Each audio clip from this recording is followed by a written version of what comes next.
Let us start the session by chanting Namo Tassa. Namo Tassa Bhagavato Arhato Samma Sambuddhassa. Namo Tassa Bhagavato Arhato Samma Sambuddhassa. Namo Tassa Bhagavato Arhato Samma Sambuddhassa.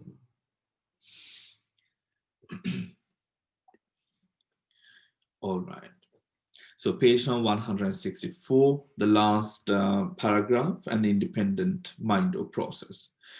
An independent mind-over process occurs when any of the six objects enters the range of the cognition entirely on its own, not as a consequence of an immediate preceding sense-door process. The question may be raised how an object can enter the range of mind or independently of proximate sensory impingement.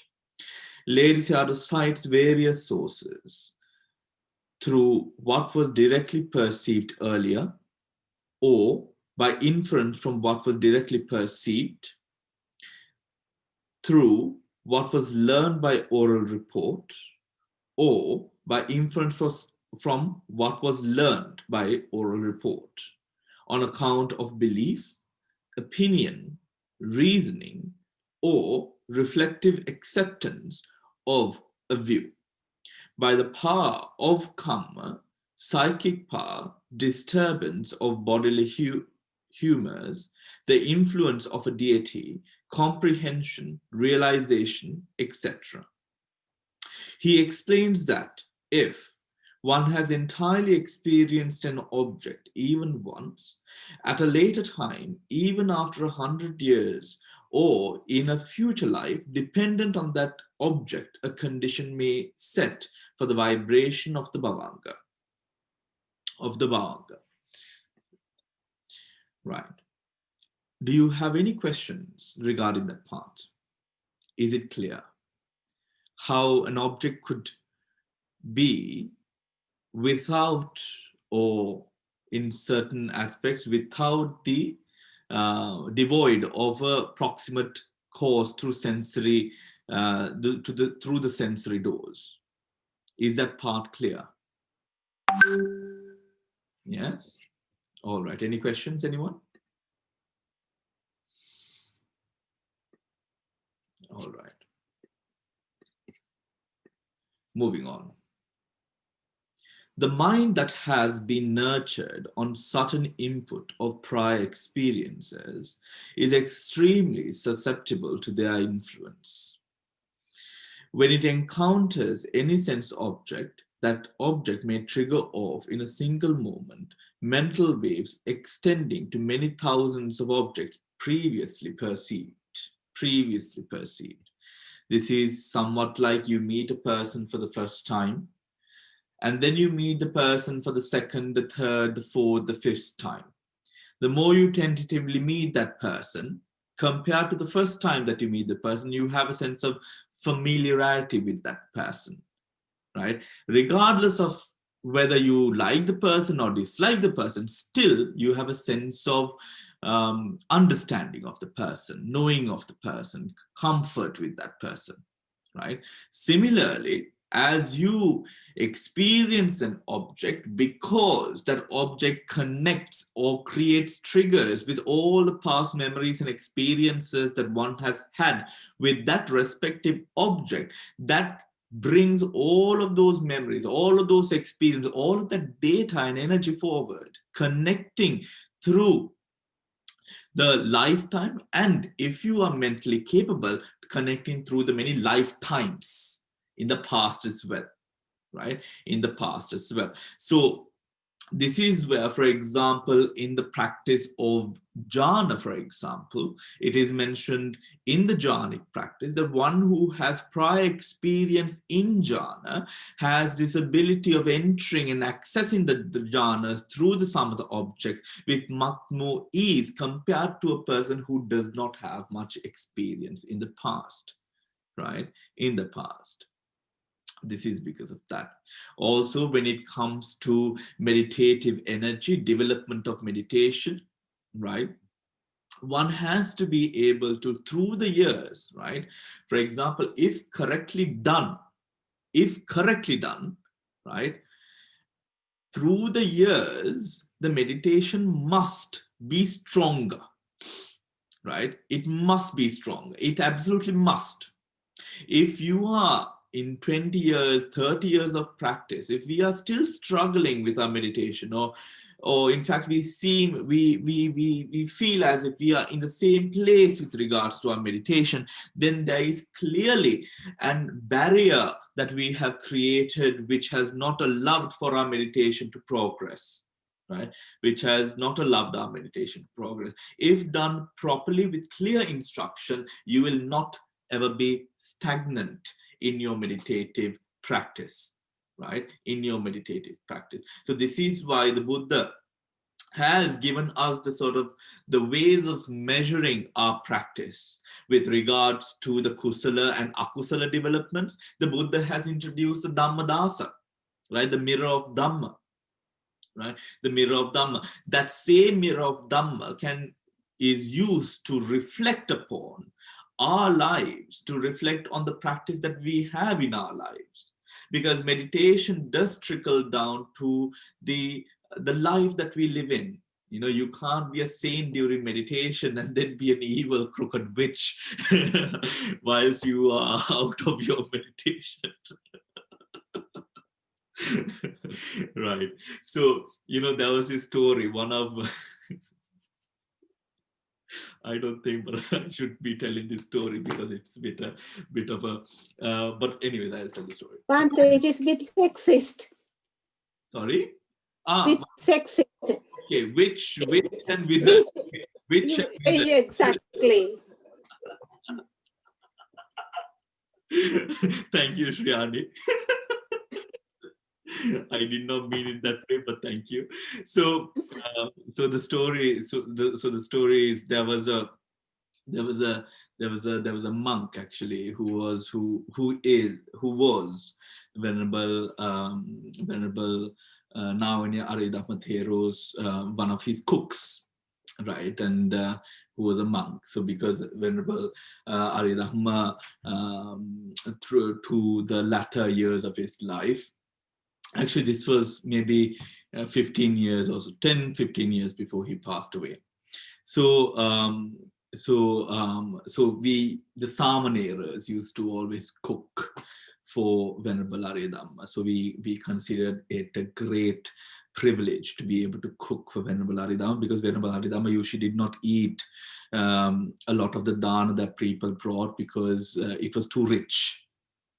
Right, the oil, the milk, all of these things. So you know how a diabetic person, a person with high cholesterol and every illness in the book, really, a person with every illness in the book, the way that a person must be careful. So we used to cook for him.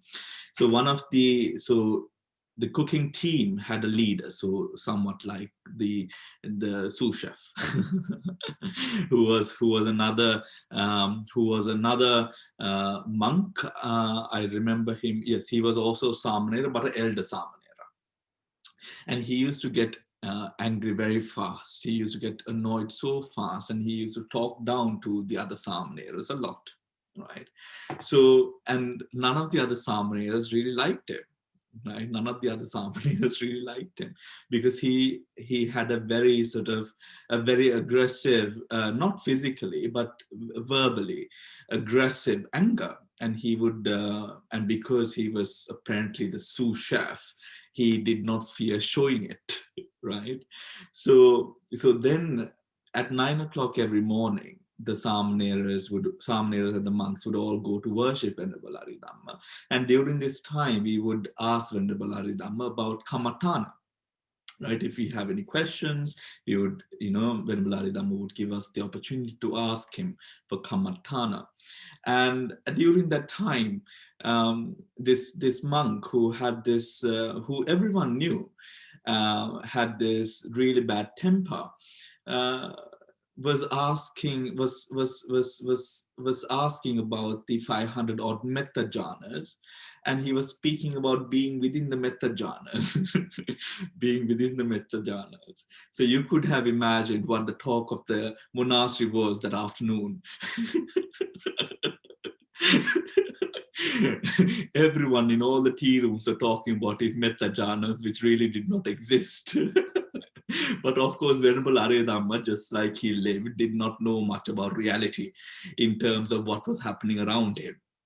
He had a very, very broad understanding of Dhamma.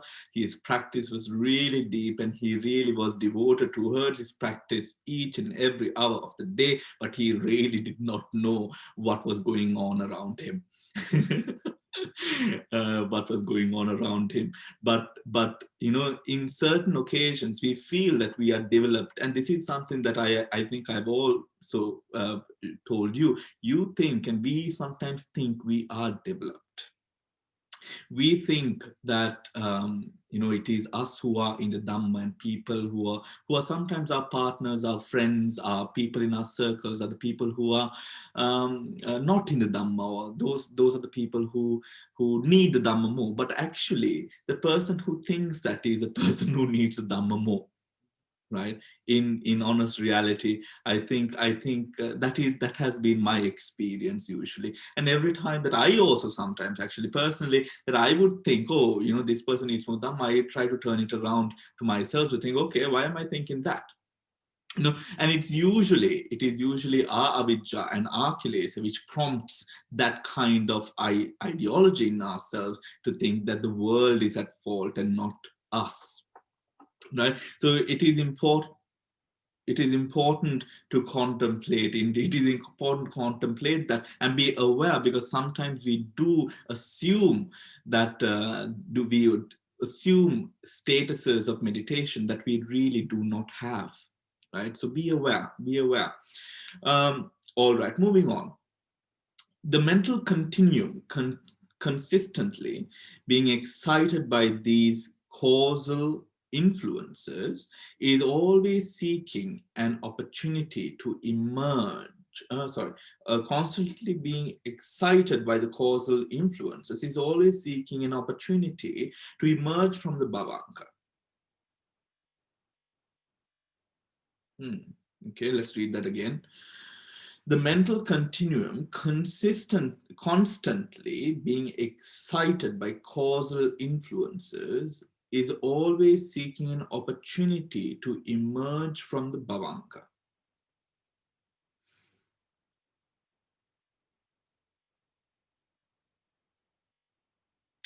Okay. And acquire a clear cognition of the object. Therefore, the mental factor of attention presents in the bhavanga repeatedly causes the bhavanga to vibrate. And it directs consciousness again and again to advert to objects which have gained conditions to appear.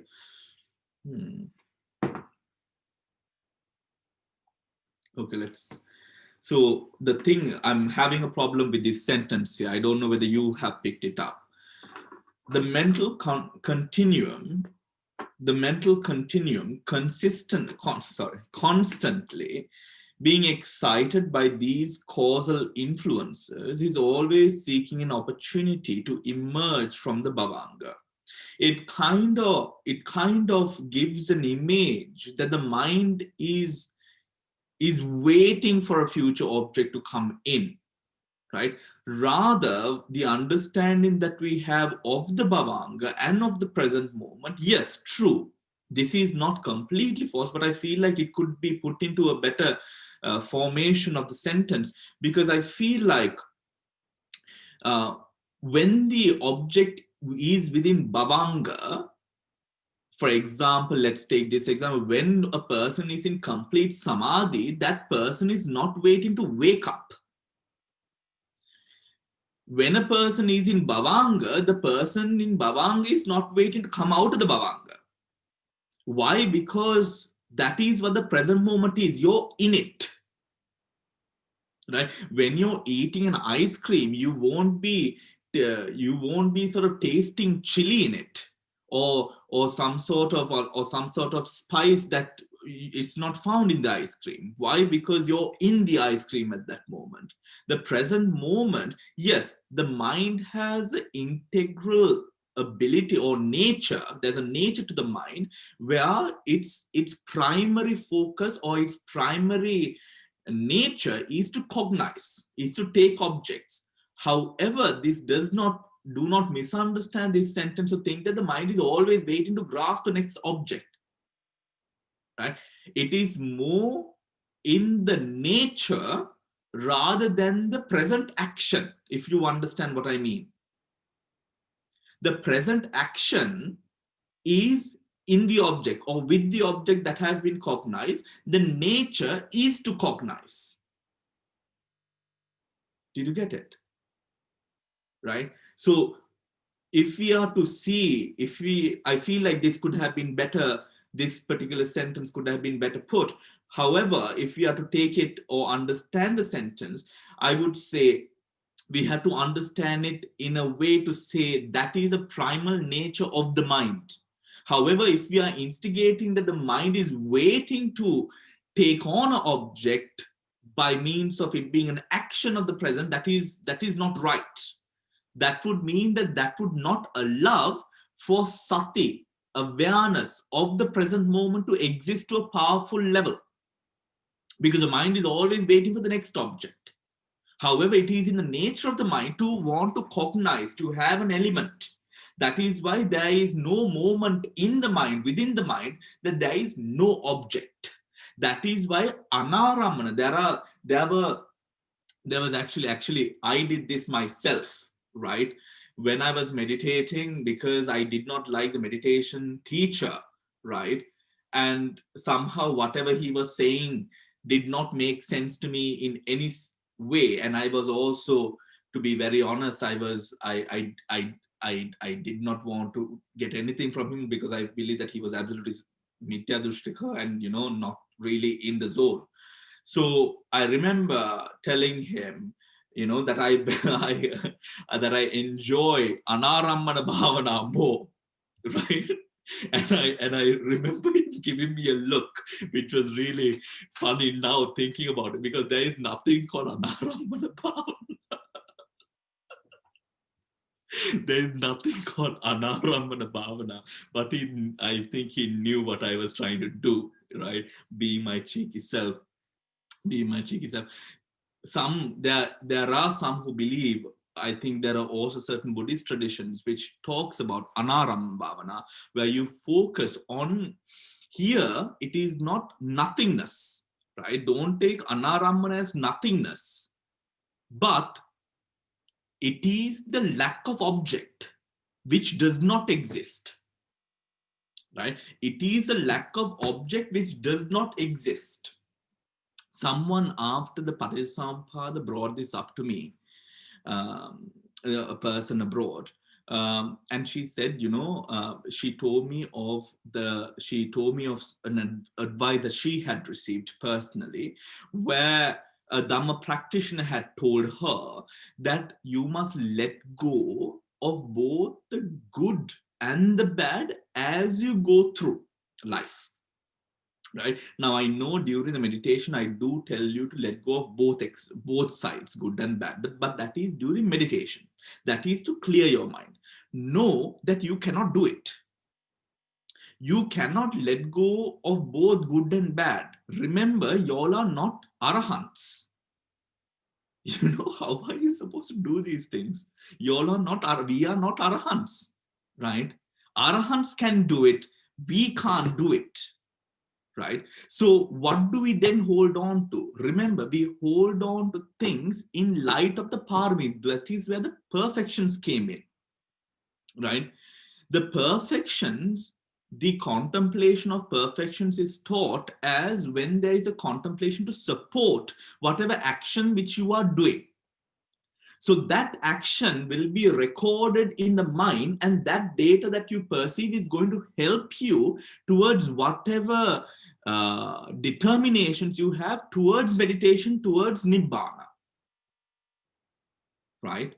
But if we are trying to let go of each and every moment, to let go of the good, let go, that's a fool's exercise, right? Because we are mentally unable, we do not have the capacity, the capability of let going to such an extent, right? Remember, this is something I believe all of us, actually, before knowing the Dhamma, we tend to think about this. So maybe, our families are all still on it. Maybe some of us are in it as well, because sometimes we want big things, right? Being, and in that aspiration, we aim and try to live according to that sort of hyper level of an arahant, which is good to aspire to, but realize that you are not there. Whilst you are not even Sotapanna or path stream enterer, how in the world are we going to do things that arahants do, right? This is somewhat like this is again one of my cooking examples. You're going to bake a cake, right? None of the batter is mixed or anything of the sort. What you do is you on the oven and you put the baking tray in it. Anna, the cake, there is no batter in the tray, right? That is almost like what we are doing with the letting go, right? We have not put any of the work in, we have not nurtured anything, right? Now all of a sudden we are able to let go of good and bad. That is not going to happen, right? The motivations to let go of the bad comes through the attraction to what is wholesome and what is commendable, right? What is wholesome and what is commendable.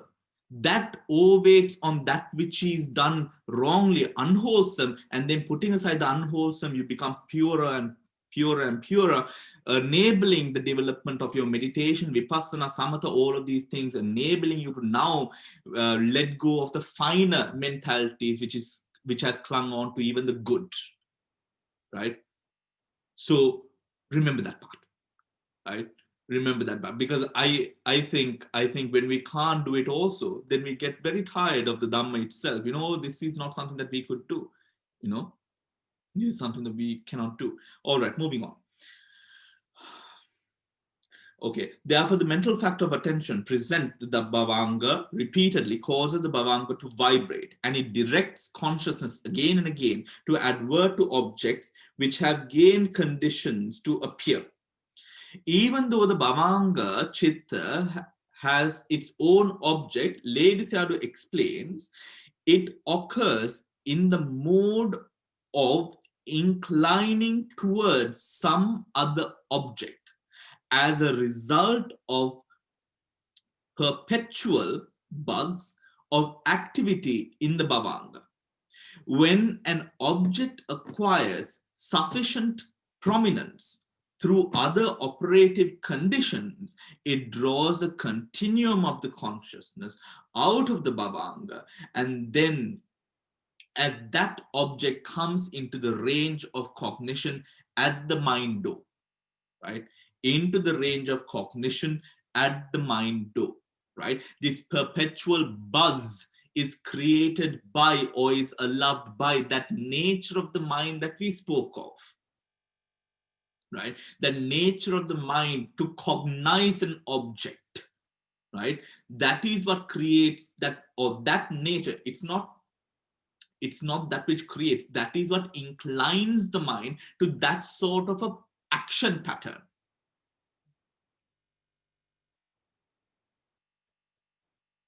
Do you all understand? You seem a bit confused.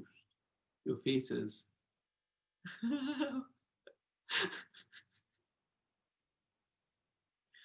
What, does anyone have a question? Samantha, Dhammadasa is the mirror of Dhamma, right? Dasa is mirror. Thank you. Right. What is it clear? Does anyone have a question? Noeline. Yes, Damsiri, yes, go ahead. Yeah. Now the first sentence, the mental continuum, Okay. right?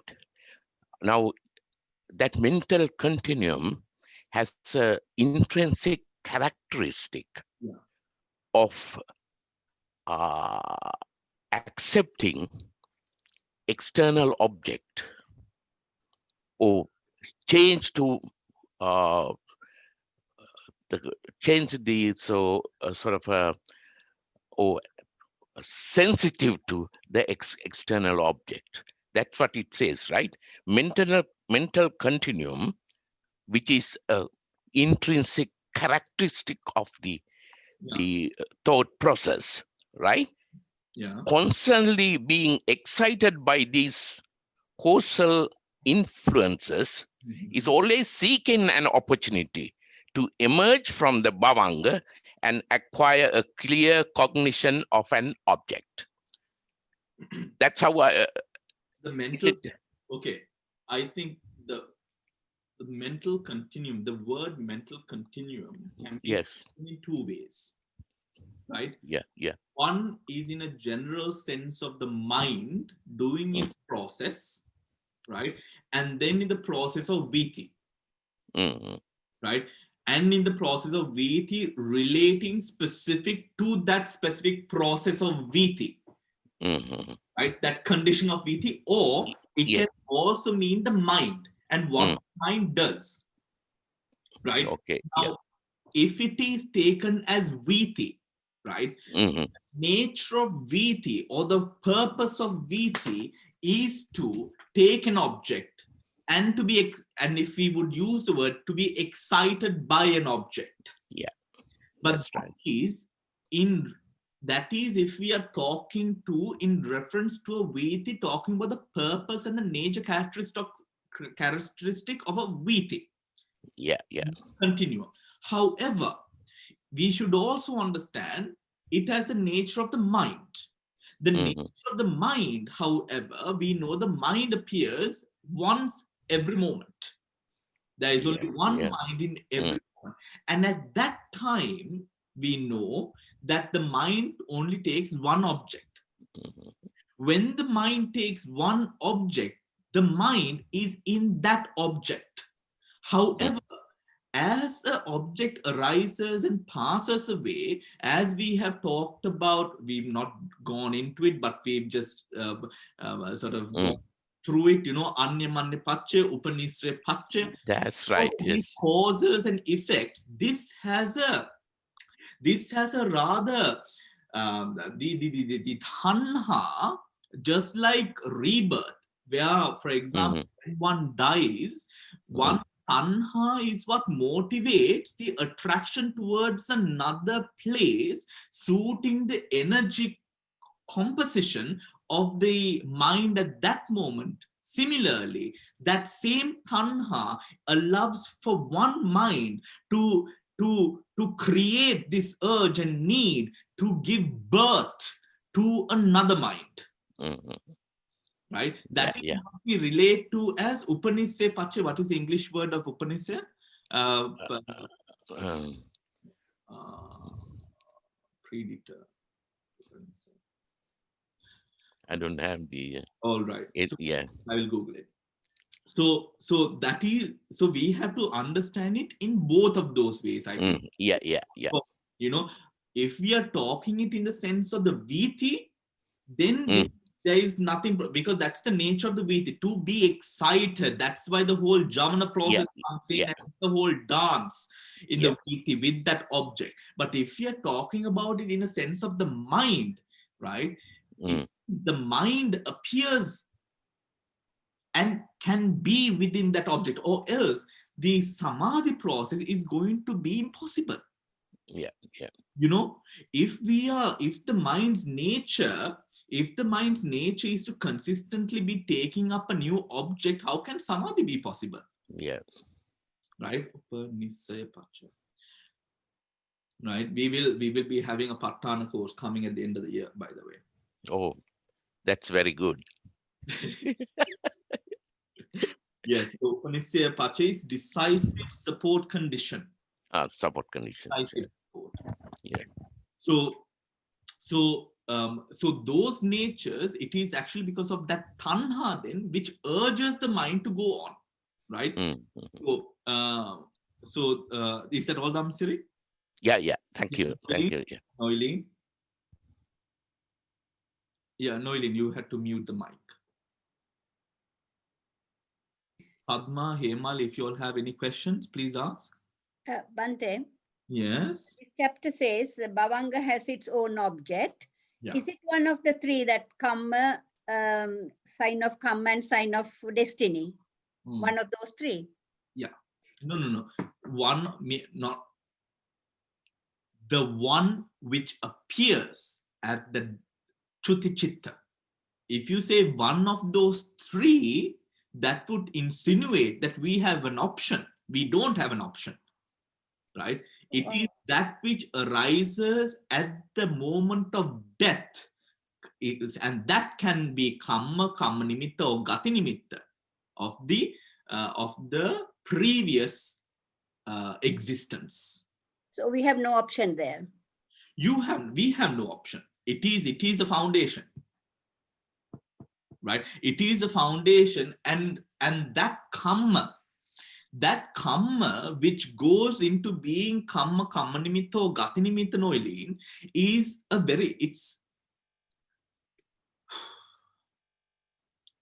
whilst we might understand that process depending on how we die, right? Whilst we may understand that process to be a weak process or a powerful process, right? Regardless, that duty, that presence of that chitta is powerful. But don't think that every death is powerful. Huh? Usually most deaths are very, very weak, pathetic, right?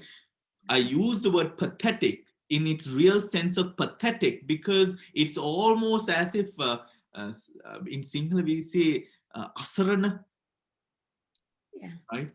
It's really in that sense of the word I use the word pathetic, right? Because the mind is weak and it will grapple on to whatever trash comes your way, really in that way, right? But if it's good, right? But usually for the mind to grapple onto something which is good in that way, the mind must have some sort of power, right? The mind must have some sort of power, right? Okay, moving on.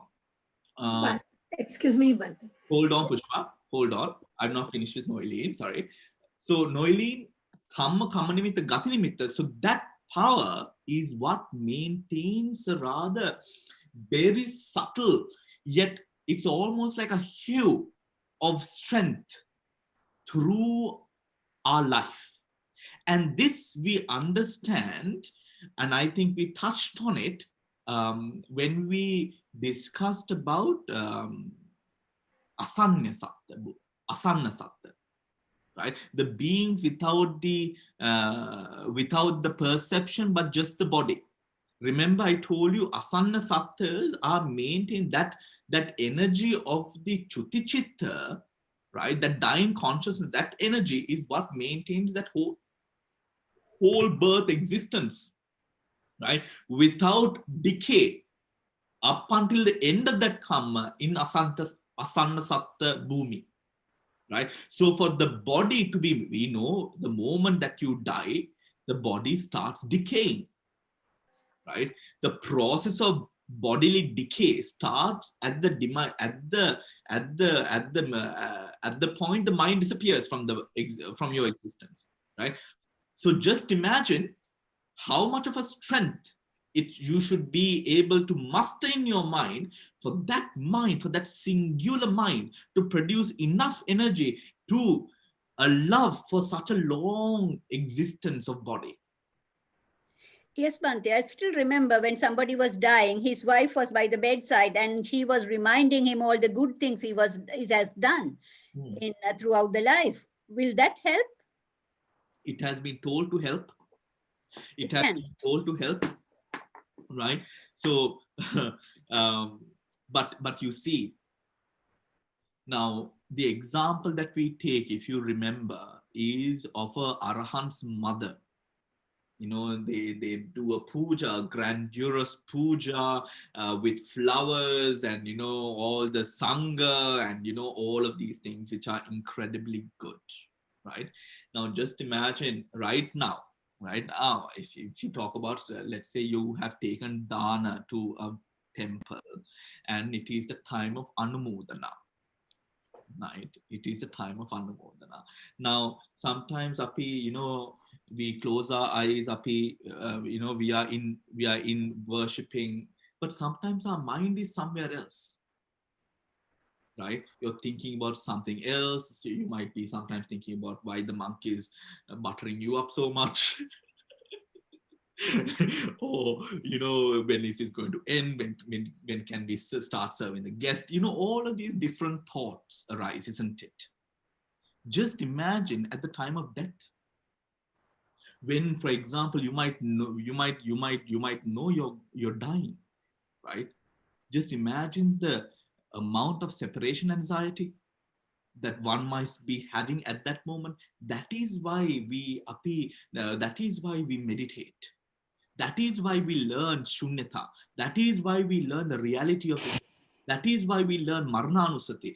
That is why we learn about Ansidukha Anatma. That is why we sort of strengthen our minds with good karma. That is why we learn to let go of the problems and all of that, and be grateful for the love and relationships that we have, however much we think that we could have done better.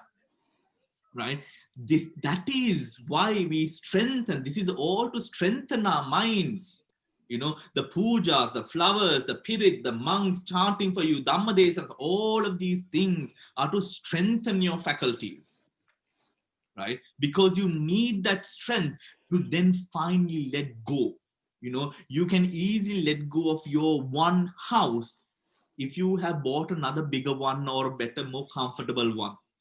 But if you are letting go of your house with so many years of memories to go into a dump, right? It's going to be very difficult for you to let go of your house, right?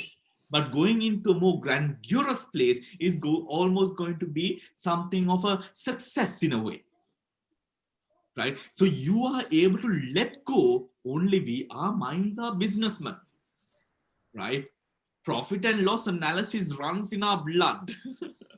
We do not want to let go if we don't have a better deal, right? If we don't have a better deal. So now it is time of convincing. Convince yourself that you are getting the better deal, because you really are, right? Getting the Dhamma in, getting absorbed in this Dhamma, the amount of meditation that we are doing, this is the better deal, right? And this is what is going to, and that is what enriches you. And that is what should be allowed to enrich you, nothing else. Right? All right, Pushpa. Thank you, Bhante. Bhante, I can see your head, Pushpa. That's your face. Okay, I thought that. Bhante, asarana, you mentioned the word asarana, a state of asarana at time of death. Asarana? Asarana. Oh, ashrava. No, asarana. Is it helpless? Asarana means helpless. Asarana. Asarana. All right. Is it helpless? Asarana? Asarana. Yes. Yeah, helpless. Yeah. Helpless. Yes. Yes, Anuma. Yes, Pushpa.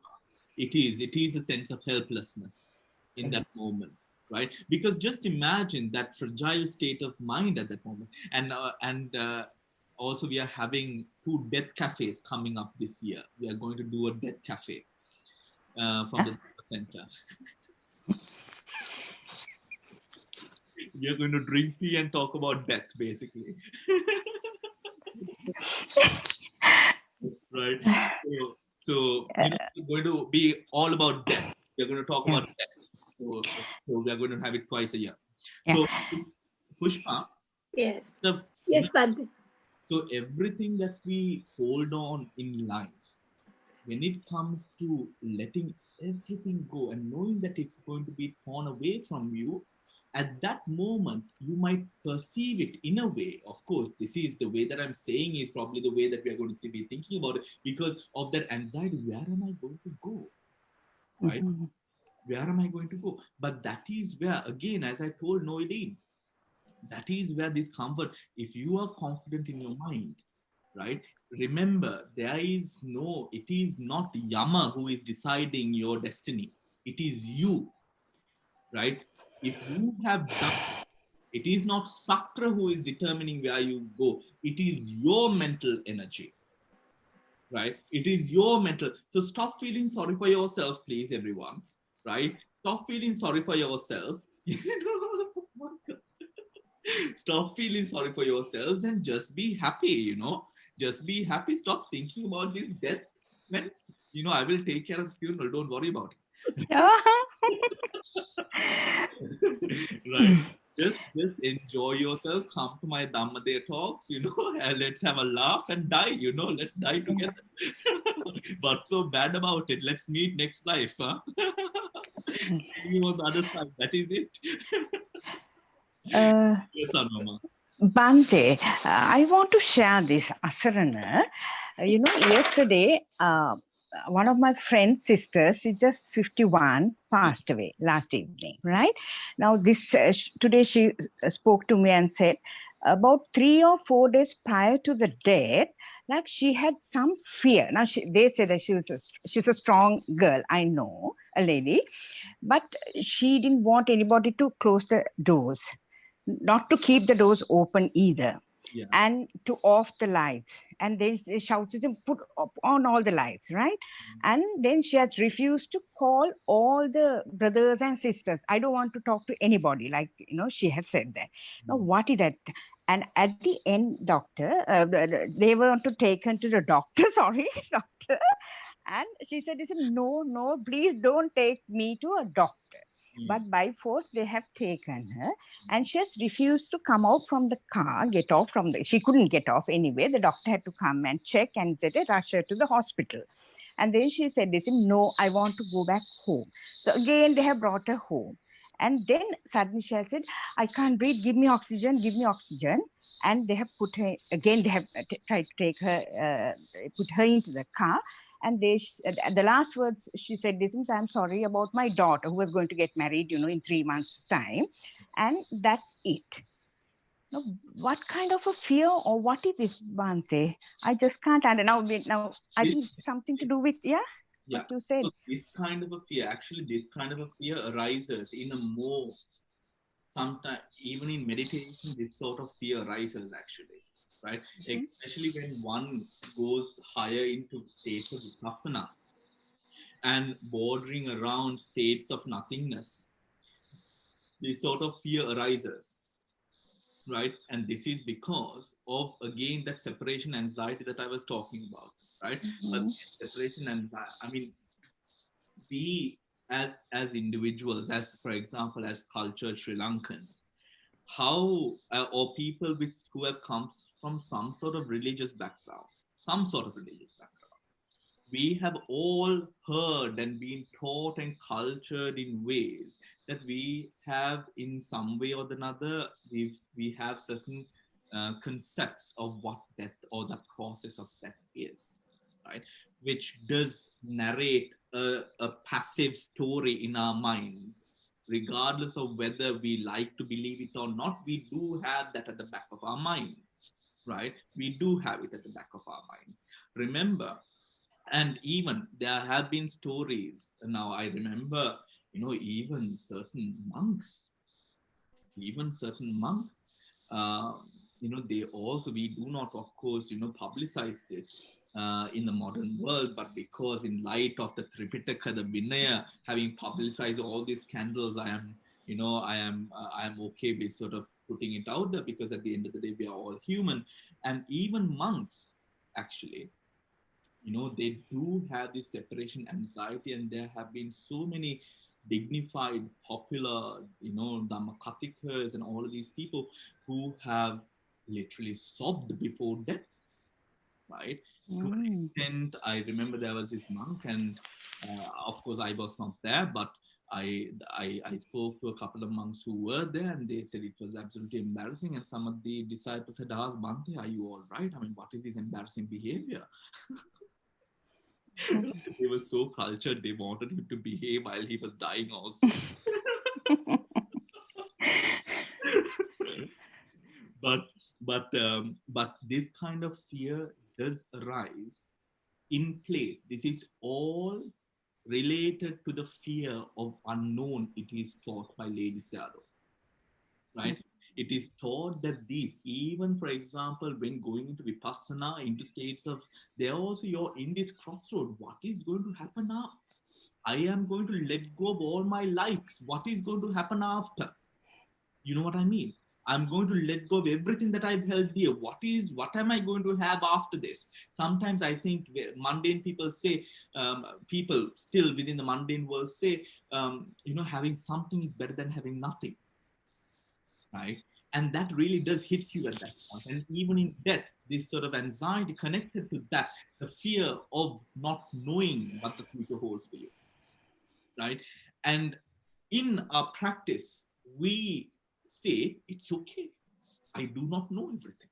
Nothing goes according to what I've planned. It often changes, right? And that is all right. Living in the present moment has a lot to do with getting out of that separation anxiety, that sort of fear of the unknown. That fear of the unknown sort of disappears away when you are able to have that wisdom to support that separation. It's okay. Yes, Devika. Thank you, Bhante. But these things, they can happen in different ways. But remember, it's all with regards to death. It's a lot of fear, right? It's a lot to do with fear, right? Yes, Devika. I just have only one quick question. Sometimes people just drop dead. They just, die instantaneously like that. Do they get a chitta? Oh, yes. Even when they just, fall down and die? Absolutely, absolutely. That is a part of the Chitta Niyaya itself. Right? Okay. So before the curtains close to the mind will always have that Chuti Chitta Viti. Okay. Right? It will always have that Chuti Chitta Viti. Right? Because remember, this happens so fast. Yes. Right? Oh, yes. So fast. Right? For example, I don't know, maybe we could, the doctors may be able to tell us, what if it is the throat which is cut, right? At what point exactly does the person die, right? Then we know what exact point the person died. But even there is a time frame. There is time in all of this, and that time allows. Although we might think it is absolutely instantaneous. However, there is a time of death, right? And that process which might happen really fast. However, still there is time involved, right? Even to a minute second almost, right? Yes. Bhante, can I ask a question? Yeah. After death now, can you hear me? Can you hear me? Yes. Okay. Go on, Shriyani. After death, it's like an accident death. They say that the mind is confused and it's keep looking for the body, and therefore it's going all over. And then they don't be born straight away. But according to the Theravada tradition, they are born straight away. But Mahayana tradition, they don't. Yeah. And they move from different sections before they are being born. Yeah. Which one is the correct one? I believe that it is the same thing, but we have different notions of the word. I believe that, for example, if we might take in this is something which was common actually between both Sri Lanka and Japan. After the tsunami in 2004? Yes. In 2004? Mm-hmm. Yes. 2004. Yeah. Yes. After the 2004 tsunami, people in the south, many people, drivers, tuk-tuk drivers, people who are working in the area, people who were everywhere. There were stories of these people who were wandering. They were asking to be taken back home. These things. Netflix actually did a series on the aftermaths of the Japanese tsunami, and they did a whole series of these ghost sightings, very similar. I mean, the same stories, absolutely the same stories in Japan, right? Where these people were confused and they did not know where their homes were, and they were asking these cab drivers and tuk-tuk drivers to sort of take them to their homes, and they would give the address, and the cab drivers would drive them, and the cab drivers would know this is a person who's dead. However, but they would drive just in a sense of compassion towards the soul, right? Sorry, I used the word soul, but to the existence. These babas in Sinhala, we've come to know them as Antara Baba, right? We've given them the name of Antara Baba, or what is an English word for Antara Baba? Do you know? It is like an in-between status, or the bardo state. A bardo state. Yes, the bardo state. But Bardo state, remember, these bardo states we refer to as Antara Baba, and bardo is the word which is used in English for the Tibetan Zen doctrine. These bardos are existences on their own, right? On their own, supported by whatever mindsets that they died of or in, right? So just like a preta or that sort. And remember, pretas are not all like looking like ghouls, right? There are different types of pretas, different variations of pretas, right? Just like, for example, we have people who dress up. I mean,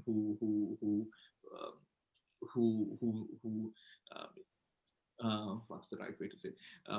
Who might be in utter destitute places, in very, very sad places, living, in very unhygienic ways. And then we have people who live with good hygiene and, normal circumstances, or circumstances that we would refer to as normal, right? In the similar way, right? So this Antara Baba, this bardo concept, although we do not believe it within Theravada, what I personally believe, and what the Theros that I have spoken with also believe, is the fact that these are existences on their own, right? There is no sort of hovering around, right? These are positions of confusion that people tend to sort of be in, right? That people tend to be in, right? And they often belong to those lower states, right? Because there's a lot of confusion in their minds as to why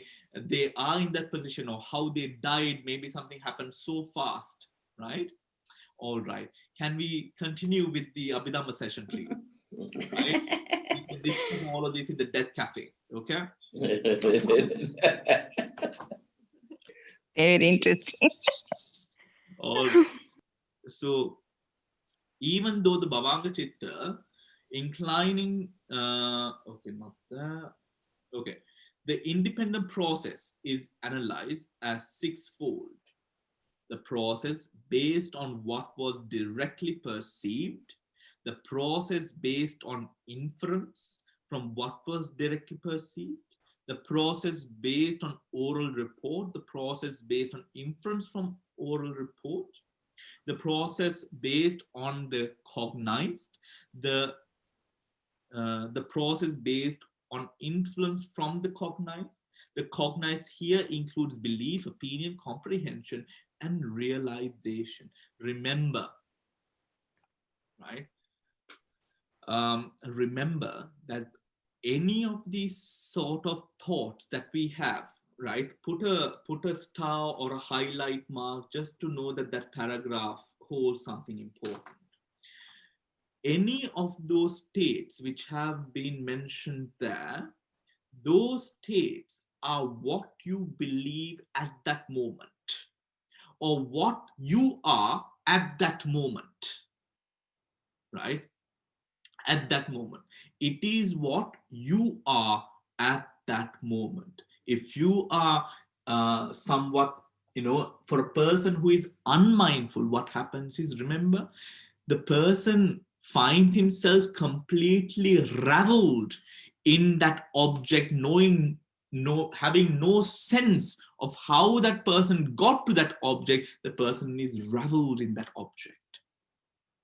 An unmindful person. So whatever the process which is out of those is what you are at that moment, right? At that moment. And what makes you believe that you are there? Avijja and Tanha, right? Avijja and Tanha. That is what sort of gives you the notion. It's somewhat like you know, a tea which has milk, which has tea, which has sugar. It's, you know, you can't divide it, right? You will taste it as tea. If there's not enough sugar, or too much milk or too less milk, it's not the perfect tea, right? Likewise, it's not divisible, it's all together, and that tanha and avijja is all together with that presence of mind, right? With that presence of mind. Moving on. Any questions?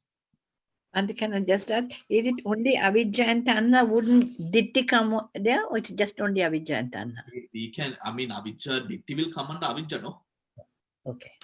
Thank you. Come under avijja. Right? So avijja and tanha, why I'm using these two words is because we are doing the Paticcasamuppada these days. Okay. Thank you. Right? So, all right. When a clear object enters, etc., there are two types of mind or process pertaining to the sense sphere, distinguished by the intensity of the object. In a process with a clear object, vibhuta lambana, when the object enters the avenue, of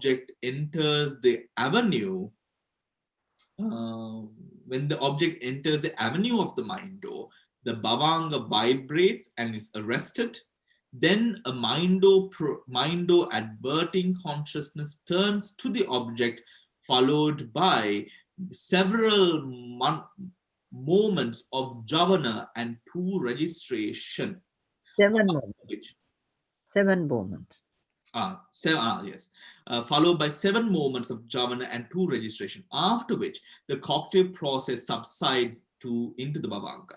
This is the case of beings in the sense sphere plane.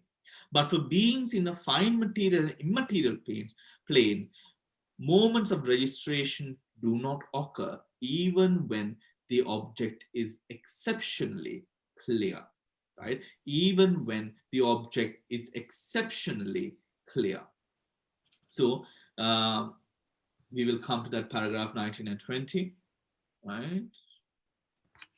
We'll come to that later, right? Is that clear? Is that clear? Remember that even when we would say, because we had this sort of differentiation, or we are talking about it in 2 different parts of the book with regards to sense sphere javana, sense sphere processes, and then the manodvara vajana viti. Remember that these are all manodvara vajana vitis, right? These are all mindo processes. What we are talking, where the differentiation happens, just like it just mentioned on the paragraph, the mindo turns to the object, right?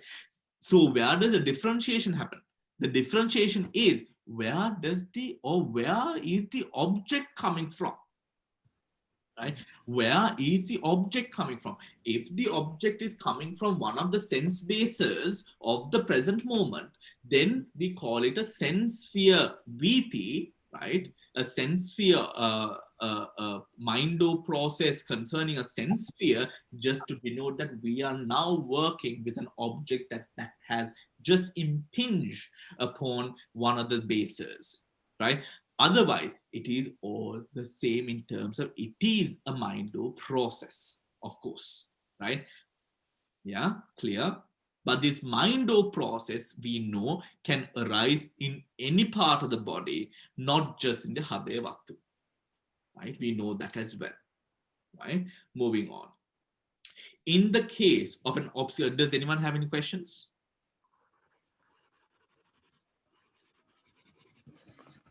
All right. When a clear object enters, etc., there are two types of mind or process pertaining to the, in the case of an obscure object. In the process with an obscure object, avibhuta lambana, the two moments of registration do not occur under any conditions. In a process with an obscure object, the two moments of registration do not occur under any conditions. Lady Sayadaw holds that the subsidence into the bhavanga at the end of the jhavanas should be understood as a maximum type of process with an obscure object. Again, Lady Sayadaw holds that the subsidence into the bhavanga at the end of the jhavanas should be understood as the maximum type of process with an obscure object. However, he maintains that when the object is obscure, a cause ending with 2 or 3 occurrences of the mind or adverting is also found. And a cause ending with the mere vibration of the bhavanga may also be admitted. For in the case of the bare mind do, right, of the bare mind do process, on countless occasions, an object enters the range of cognition and causes the bhavanga to vibrate 2 or 3 times, after which the disturbance subsides with no occurrence of chittas belonging to a cognitive process proper. Thus, according to Lady Sayadaw, in the mind door too, there is a fourfold presentation of objects. The course ending with registration can be called a very clear Ativibhuta Ramana presentation. The course ending with jhavanas, a clear Vibhuta Ramana presentation. The course ending with mind or adverting an obscure Avibhuta presentation, and a course ending with mere vibration of the bhavanga, very obscure Ati Avibhuta presentation. The clarity of the presentation depends on either the prominence of the object or the strength of the consciousness. For a prominent object can appear clearly even when consciousness is weak, while a strong consciousness can clearly cognize even a subtle, abstruse object, right? Now, let us look at table 4.3, the limited jhana process. A clear and obscure object, right? A clear and obscure object. So this would refer to a vibhuta. This can be concerning a ativibhuta or a vibhuta, and the obscure is avibhuta and atyavibhuta, right? But here it is referring to a avibhuta, which is a obscure, right? We have the bhavanga. Right? And then we have the vibration, the arresting, the manodwara, the clear. And then we have 1, 2, 3, 4, 5, 6 jhavanas. 1, 2, 3, 4, 5, 6, 7 jhavanas. And then we have 2 registrations, right? And then a bhavanga that is known as a clear object of the mind, right? Clear object of the mind. Now, if we remember sense sphere process, right? What was the sense sphere process? Who can tell me what the sense sphere process was? One person, please.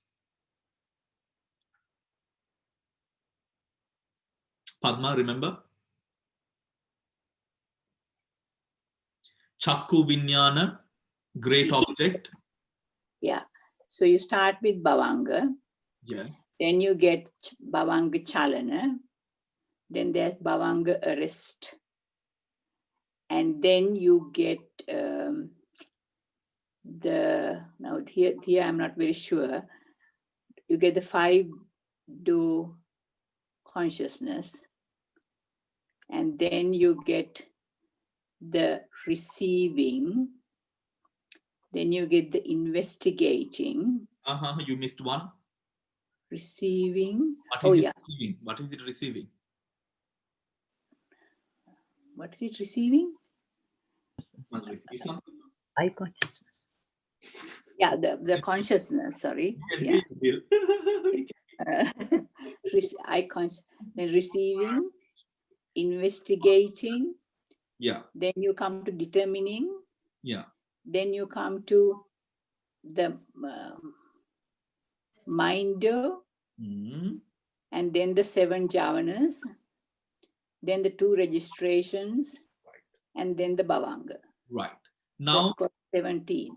Yes, lovely. Thank you, Padma. Now in the obscure, please look at the chart now, 4.3. Right? We have the bhavanga, the vibration, the arresting, and then we have the manodwara vajan, 7 jhavanas, 2 registrations, and the bhavanga again. We are missing that process which is taking in that data which has arrived at the base. Right? That is all that's missing. Right? Because the contemplation here is something which has been created by that paragraph I told you to highlight. Right? It is not. So it is working with an object again with the mind. That is clear. However, now when we go on to an obscure object, we have a process which ends in just the bhavanga, right? Just the bhavanga, right? Which is bhavanga, bhavanga chalana, bhavanga upacheda, manodwara vachana, 7 jhavanas, and then going directly into the bhavangas, right? Directly into the bhavanga. So as you would then understand, it gets weak as it goes, right? It gets weak as it goes. Now, I want to just read that paragraph again, right? Just to re-clarify that we have understood which has been spoken of, right? Page number 165, in case of an obscure object. Yeah, in case of an obscure object. Dil, would you read it for us, please? Thank you. So you don't want to read the clear object, the one before, only the obscure? No, just the obscure. Oh no, let's read the clear as well, please. Let's read the clear as well, but slowly, huh? Yeah. So this is page 165, and somewhere in the middle, when a clear object enters, etc., there are 2 types of mind-door process pertaining to the sense sphere, distinguished by the intensity of the object. In a process with a clear object, which is the vibhuta lambanu. Yeah, you don't need to read the Pali, just continue with English. When the object enters the avenue of the mind door, the bhavanga vibrates and is arrested. Then a mind door adverting consciousness turns to the object, followed by 7 moments of jhana and 2 of registration, after which the cognitive process subsides into the bhavanga. This is in the case of beings in the sense sphere plane. But for beings in the fine material and immaterial planes, moments of registration do not occur even when the object is exceptionally clear. Now, the next part, in the case of an obscure object, in the process with an obscure object, the 2 moments of registration do not occur under any conditions. Lady Sayadaw holds that the subsidence into the bhavanga at the end of the jhavanas should be understood as the maximum type of process with an obscure object. However, he maintains that when the object is obscure, a course ending with 2 or 3 occurrences of the mind door adverting is also found, and a course ending with the mere vibration of the bhavanga may also be admitted. For in the case of the bare mind-o process, on countless occasions, an object enters the range of cognition and causes the bhavanga to vibrate 2 or 3 times, after which the disturbance subsides with an occurrence of chittas belonging to a cognitive process proper. Thus, according to Lady Sayadaw, in the mind-o too, there is a fourfold presentation of objects. 1. The course ending with registration can be called a very clear presentation. 2nd, the course ending with jhavanas, a clear presentation. 3rd, the course ending with mind-o adverting, an obscure presentation. And the 4th, the course ending with mere vibration of the bhavanga, a very obscure presentation. The clarity of the presentation depends on either the prominence of the object or the strength of consciousness. For a prominent object can appear clearly even when consciousness is weak, while a strong consciousness can clearly cognize even a subtle, abstruse object. Lovely. Okay. Please continue. Thank you. So the summary: 3 modes and 10 different states of consciousness in the cognitive process are told. It should be explained that in detail, there are 41 kinds here. Herein, this is the limited jhavana section. Please continue. No need to go there. I think that part we will start next week. Do we have any questions as to what was discussed today? Yes, Padma. We've been discussing this. What is the purpose of the registration? Because it's not there in the absorptions. So we can't work out what it does.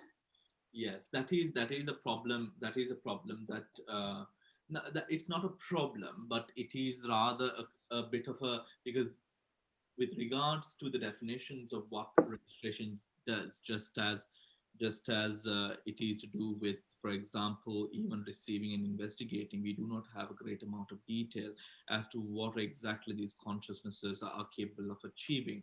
However, the registration, the differences that we see existing between those consciousnesses or the understanding reaped by those consciousnesses or consciousness processes that have registration and that do not have registration, confirm that registration allows for a clearer definition of that process or that data which is processed. Right? So it is somewhat like, let's say, maths, right? You work out an equation and you arrive at the arrive at the result of the equation. You do and complete the equation and full stop, it's done, right? That is almost like a process with the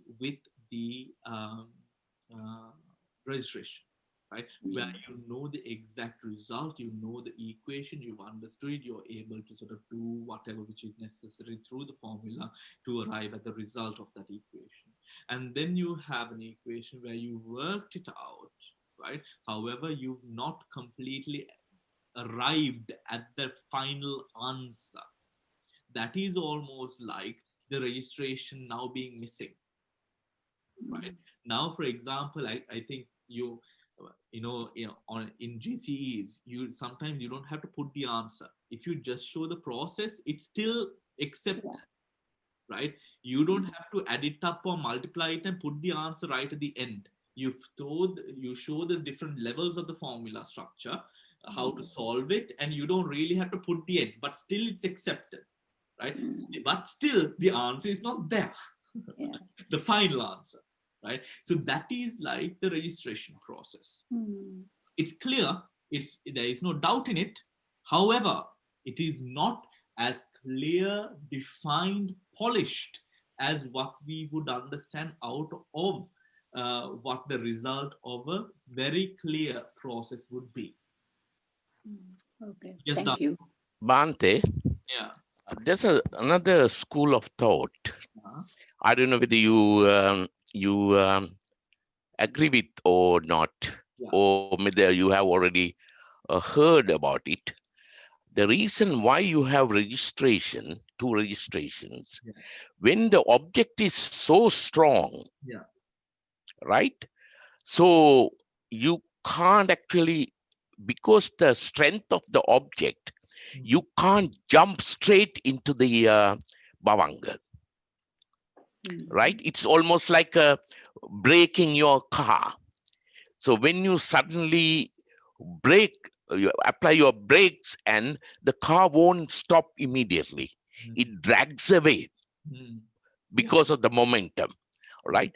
Same way, some explanations give that because the object is so strong, Yeah. and you can't jump straight into bhavanga, which is zero object. So you have to give certain amount of intermediate stages of consciousness to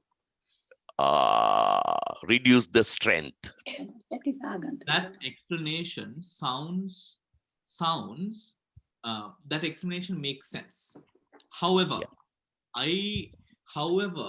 Yeah. it also, I know that it should not be so as well. However, it does sound very logical and sounds right. However, because this is why. Remember, we spoke about, we are going to discuss that in the next class, next or the class following, where we come with the javanas. But remember, we discussed briefly about the Agantaka Bhavanga. Right? Yeah. Now, the Agantaka Bhavanga story comes in for this. Okay. Right? Yeah. He's almost like the buffer, you know. Yeah. But it, you know, sometimes we refer to it as somewhat of a buffer. Yeah. Right? Where we sort of, that impact is sort of, you know, reduced by the power of the Agantaka Bhavanga. However, the Agantaka Bhavanga story comes or is brought in or spoken of in relation to the Bhavanga buffering. The registration process is about the viti rather than what is following the viti. Yes. It's so because of that being in my mind, I find it, although I feel like, yes, that could be so, but I have not heard this before, Dhamsari. I must be honest, I have not heard this. Really? I have not. Yeah, because this was explained by Bhante Velimada Jinalankara. Yes, I have not heard this one before. I have not heard this. This okay. before. However, I feel like that wouldn't be so because the registration process is to do with the ending of that object rather than a buffer section to the bhavanga. Okay. Yeah. You know? Yeah. Because if that was so, Dhamsiri, that Agantaka Bhavanga story should have not come. But then it is discussed, okay, then what is the Agantaka Bhavanga? It is said that the Agantaka Bhavanga is the same as the Bhavanga. However, its frequency or its rate or maybe its power is somewhat higher than the usual Bhavanga, almost like a trampoline or almost like one of those sort of big, sort of, you know, sort of inflatable sort of beds that you sort of, you know, jump on to sort of not die, you know, almost something of that sort, to sort of reduce the impact, right? Because if the Tadalambana was more to do with that buffering, then the Agantaka Bhavanga story should not exist. No, because it's the same thing that is done there. Yeah. You know, that is why I feel like that could not be true. Yeah. You know? Yeah. But I will actually write it down and ask someone also, just to double check. Ask a friend. Ask a friend.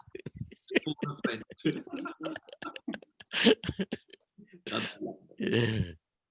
as well. Okay. Okay. Yeah. Any other questions? Bhante, can I Yes, Samantha. can I just ask, I think whether you did you cover that registration bit, why it says this is the case of the beings in the sense sphere, but for beings in the fine material and immaterial planes, moments of registration do not occur. Why? Could you repeat that please again, Samantha? So why is it that for the beings in the fine material and the immaterial planes, there are no moments of registration? Yes, we are going to cover that in the following class, Samantha. Oh, I can't wait now.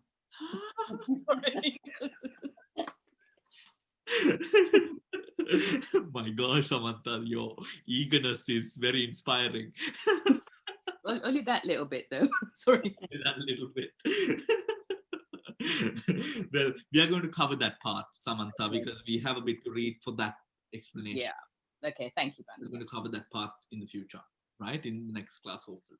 Bhante, can I just ask your opinion about something, Bhante? Maybe. Yeah. So I think some of the people who were here maybe I heard it wrong. So Bhikkhu Bodhi, who wrote this book, he was saying, now we are always talking of this dying moment. The Chutta Chitta was like the last thought that we have. And he was, I mean, the way I understood, maybe the others who were there at that talk would also be, there was quite here who were there. I think the way I understood that he was saying was that now we always think it's the last thing and it doesn't matter what. So everything as he explained was exactly like you say, it's weakness and you have no control and you can't do this and everything else. But then I had something which I hadn't heard before, maybe I heard it wrong. And so what he was saying is actually before that last moment, he compared that last moment to like when you go and see a film, and those days at the end it says after the film is over, they say it's the end. So but the film is finished, but then there is this final say the end. So he said actually that last dying moment is like that terminology at the end of the film when it says the end, which comes in letters. And actually what goes across and becomes a Pratisandhisiddha and all the rest of it is actually those last, and there he said they're fraction, thousands of a second, the last thought moments which precedes that. And that's why I think he was saying that if you have been practicing meditation, listening to the Dhamma and practicing meditation and all the rest of it for some time, those at this very weak moment in time, those little thought moments that come just before the film ends, and they're all, so that you have an idea that even if you're not an, like something about samadhi, at least that first thing that some idea that there's no actual being here, and therefore the pain. I couldn't get what you were trying to say now. Yeah. Now we always talk of the Chutta Chitta and that's it's weak and everything, that it determines the Pratisandhi Chitta because of that energy or whatever it is. So Bhante said that that last moment is like in a film it actually ended, and then there are some words like which says the end, but actually the thought process in that, and these are minute fractions of thousands of seconds, so they're almost, I mean you can't break them here and there, but that the last few moments before the process of the process of the chitta, those last moments, that whatever is in that is what really then becomes the next one, not the last little fraction, which is just the title, the end. And that is why what you were saying, Bhante, that all this practice that one does, right, and we are doing that, those last little process then get conditioned to actually, there's no being here, this pain is not mine. And that's why when like Asoka hits and when all the got hit by the fan, all these things happen, you don't think, oh, there's pain and therefore you identify pain with the body and this is my pain. So he was saying, and this is the first time I've ever heard it. Now the other people who were there, did I hear it wrong or did he explain it like that? Yes, I think that's what he said. He said, leaves the body. It leaves the body is although dead, right? The body is dead, but that is the last bit that is comes rushing to you. Yeah, that's what he said. Yeah. Yeah. And that is what determines the last few things. What is that process? Yeah. And also, I thought he actually emphasized as well Yes. to do wholesome Yes. throughout your life, the importance of doing wholesome I action. still can't understand what the last few things are. Right. The last few thought, so it's a process he described, right? While always getting those, it's a last So thought. just before we move on, now usually after the film ends, the end comes and then the credits come, don't they? No. When a film finishes, those days, he said, this is some time ago, when a film ends, then there are the letters that come on the screen. The screen goes blank, becomes black. Okay. And then you get letters in white that says the end. Okay. So he's that last. Before that comes the people who producers and everybody, you know. Film is finished, but then come all the producers' names and everybody's names. Okay. And then only they say at the last minute, end. Yeah. That's what he said, yeah. So yeah, now what is that? The body is dead Body. now. Yeah. The dead body. The body is gone. Yeah. And still the mind is processing. Yeah. The mind is still processing. Yeah. Yeah. My body Mind is is dead, but processing. mind is processing. That's what he said. Yeah. Till that Yeah. end. The end is that that body, and at that moment, you know. Well, I could with confidence say that I have never heard that before. Yeah. Honestly. I don't know, Vila. Mala, did you hear it like that? You were there, weren't you? Mala. No. Mala, did you hear it like that? I heard it like that. Maybe I was late in the night. No, I too heard the same as Dilsiri. Sorry? I heard the same like you. And also this thing about this Antar Bhava, it was like what Bhante was saying. He was talking about not so much Tibetan or Mahayan, but he was talking about something called Theravada and Sastravada or something, and they both had Abhidhamma. And he was saying that the Abhidhamma, the Sastravada, he was telling like what you said, that these are very subtle kind of, like beings. So it's actually not that there was nothing in in-between state, but there was this very subtle thing before you kind of think of it going into a mother's womb and becoming the Gandhava. So just like what you said, they're one and the same thing, that he was also was saying that there was this very subtle kind of things where, what you said, like the bhutas or pretas or whatever they are called, that actually when you die very suddenly like that, that you have that very fine energy. Bhante, can I say something? What I gathered, what he said, after you die, he said he begged to differ with the Theravada teaching. He doesn't believe that the consciousness goes immediately to the mother's womb. The Vijnana Chitta doesn't go. There's an in-between period, he says, and it's called Antarbhava. But because there's a lot of people who talk about the previous births, and those people say that they died, they witnessed their funeral. They saw how the relatives cried when the funeral was being done. All those things they have witnessed, and they linger around for some time, and they find some mother who's suitable. And he said, immediately after you die, it's very difficult to find the exact mother you can find. You need some time. And he said he doesn't believe in the Theravada teaching. But on the other hand, the Antarbhava could be another existence. The Vijnana goes there to the Antarbhava. You stay there around for some time, and then you find a suitable mother. Yeah, I mean, as the Venerable has mentioned, that his pattern of thought is varies from that of Theravada, then I think it then maintains that it is his personal view. However, so we have to respect that. So, however, I could tell you from what I know and what I have learned and read, that that is not what is mentioned within the Theravada. And I'm sure, of course, Bhante, being the intelligent scholar that he is, has purposes behind his pattern of thought.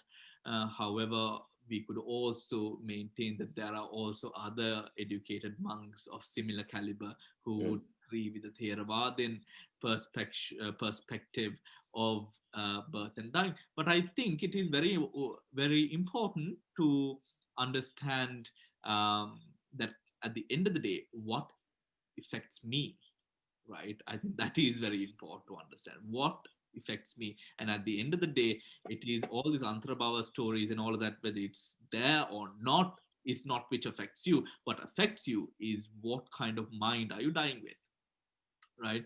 So whether actually, what state are you dying with, really, and but if it is a process of, for me, I believe that even we could have this process of insinuating that we are finding a suitable mother is somewhat not compatible with, this finding of, so who is finding a suitable mother? Again, is it leading to Atma is a question that we could ask. Who is looking for a suitable mother? Remember that the Bodhisattva, Gautama Buddha, during his last birth, whilst he was residing in the plains of the deities, his search really was whilst he was in deity form, right? It was whilst he was in deity form. It was not before or after he died. It was whilst he was in deity form. And remember, when you have, I mentioned this sutra before, and we would probably, the Ambatta Sutta, it speaks about how through your determination you could reach to states that you want to.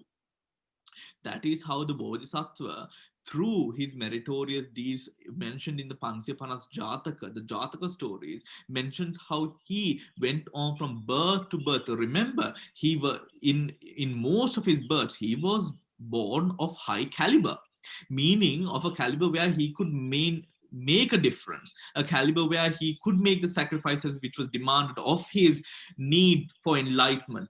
Remember that through his paramis, the Bodhisattva did in certain aspects wish for wealth that would allow him to do the meritorious acts that allowed him to then fulfill the paramis. These are all down to your determination and the strength of the mind that allows you to do that determination. So personally, I respect Venerable, of course, what is there not to respect Bhante, Bhikkhu Bodhi, and respect that, every person is entitled to his opinion. But of course, I would have to maintain that in the Theravadin perspective, as he has mentioned, maintains a different pattern of thought and agreement of how things work. However, I think at the end of the day, we must really just be bothered about what affects us, regardless of it, Theravada or Mahayana, to be very, very honest. Bhante, that is why he was saying that the processes of what you practice right throughout, that in that weekend moment, that it was so important, because that is generally what, whatever, and he said, nobody knows the exact processes, how the chitta becomes pratisanta chitta, but he said, it is energy, whatever it is, and that's really what affects, and that's what is so important, that without us being wondering what, whether in the dying moment, whether this is going to happen, that is going to happen, if somebody sees or somebody brings a picture malvati or talks about the good thing. What he said is, it's that your practice that if you, and when somebody was asking about, he said, if you don't do meditation, and if you haven't listened to the Dhamma, and if you haven't done Sila and Bhavana, which are the grounding pillars for that mind to look, you wouldn't have ever come to think, you'll always think this is me and my pain and my child and my house. But if you have constantly been doing that, and you have, like what you say, Bhante, always see the Anicca, Dukkha and Anatta, and you're always seeing that you have already at that weekend moment done process where you have done very good, like the Buddha did. He was always born in very good birth, but similarly, you have kept the sila so that you don't get fear that, you have done something wrong, or so those thoughts don't come. And finally, the goodness you have done with your dana and you're letting go, plus the goodness you have done with your sila, and all these things, and with the bhavana, because you have realized that you're realizing more and more that actually you're constantly thinking everything is impermanent there, because there's suffering, and also that there is no person because you have no control. And that the second Ananta Lakkana Sutta, the way the Buddha describes them, and after he had done the Four Noble Truths in the first sermon, the way he says that, and he said that's what. And you have been now, like every weekend when we meditate, Bhante, you bring all these things. So because of that, he says, you don't have to get worried about, with this Antar Baba, with this straight, none of those worry, because you have got a whole thing that your next birth is going to be, he said it'll be in one of the Kama Sukha. Now you get Kama Dukkha and you get the sense with the Kama. It will be born in the Kama, of course, unless you're enlightened and you get into Kama, it will be born in the Kama. So the same thing, that's what he said, Bhante. Yes, lovely. Thank you, Dil, for sharing. And thank you. And we will, of course, be going through these things in the future as well. Thank you. Yes, Dhamma, you want to say something? Yeah, I think the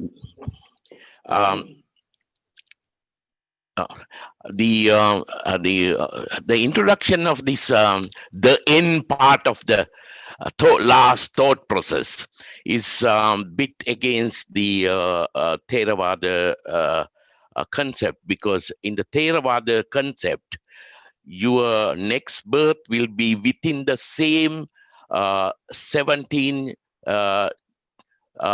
stages. So if you end one before with the end frame, and you are beginning a new one with a brand new, then we are not actually terminating this birth and connecting with the next birth in the same chitta moments, 17 stages. The other thing is, remember that you had always remember that Chutti is a Bhavanga Chitta. It's a type of Bhavanga Chitta. So Chutti has got a Aramane, or the object is your previous birth object, right? Damsiri, I need to correct you there. Yeah. The chitta does three, the word which is used is the chitta does three functions. Yeah. The three functions of Patisandhi, Chutti and Bhavanga, right?